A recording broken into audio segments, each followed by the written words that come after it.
Well, a few years back, I took care of my parents when they became old of age, and my father had cancer and my mother Alzheimer's. After they passed away, then I began my journey with my brother. I did have to turn my back on a lot of people and go on with my life. The reason why I turned my back on people was because of the way they treated me when I was a child or during my weakest time.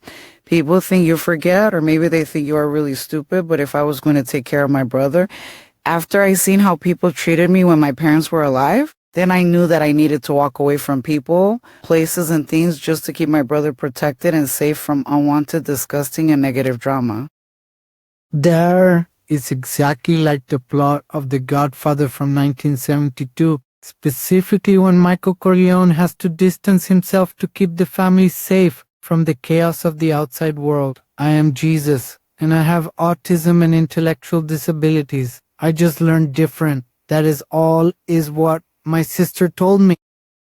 I had 2 major surgeries. On the second surgery, like 3 days later, I think it was 3 days, my heart stopped beating and my oxygen went down. My sister Maria and Carmen and Hector, also Evelyn, Glimmery and Ray, and so many people on that Facebook app for the phone were scared. But I got okay. I was in so much pain. Okay, now you guys can go and watch this miniseries. Feel free to follow us so you can see us on the computer. She has to take care of me, and we pray to God that this can help us.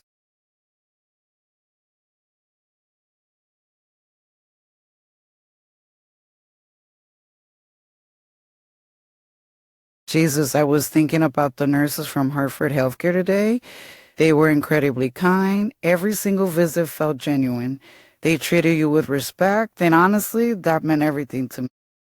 Def, Benopi, Maria. Very nice. You know who else was nice? Big Manilo. Sef, Barry Manilo. He sang Mandy in 1974. Did you know that?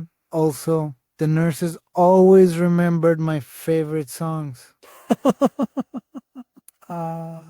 They also listen to me. People usually never listen to what I'm saying, so that felt so good because I was being heard. Only you can turn a conversation about healthcare into a lesson about 1970s music. In a way, you might add music there, but I comprehend your message and you're right. They listened to you. They never rushed you. They made you feel important. I used to not like Hartford Hospital, but they changed the staff at the emergency room. And with this surgery you had, I changed my mind. They are amazing. And the surgeons at Hartford Hospital saved my life. That's important too. Did you know actor Burt Reynolds was originally a football player? Sorry. I remembered another fun fact. See, there you go again. But today we're staying on topic. Those surgeons worked tirelessly. I remember sitting there terrified, wondering if everything would be okay. They never gave up.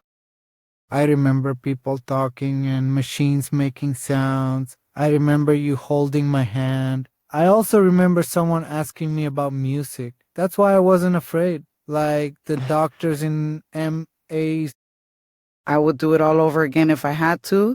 You're my brother, but you're also my responsibility, my teammate, and sometimes my biggest source of laughter.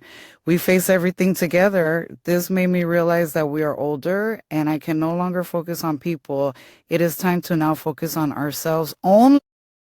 The Spiggy Bone Tipinopo moment. Like Paul Newman and Robert Redford in old movies. They worked together. Fun fact, they made several famous films together. Teamwork makes difficult days easier. We talk so much about doctors and medicine that we sometimes forget the human side of healing. Compassion matters, patience matters, kindness can completely change someone's experience during recovery. The nurses didn't only help my body, they helped my heart feel calmer. That's different. Music can do that too. So can people who care without expecting anything. I hope people remember to thank those who stand beside them during difficult moments. Healthcare workers save lives, but their kindness heals wounds that medicine alone can never completely reach.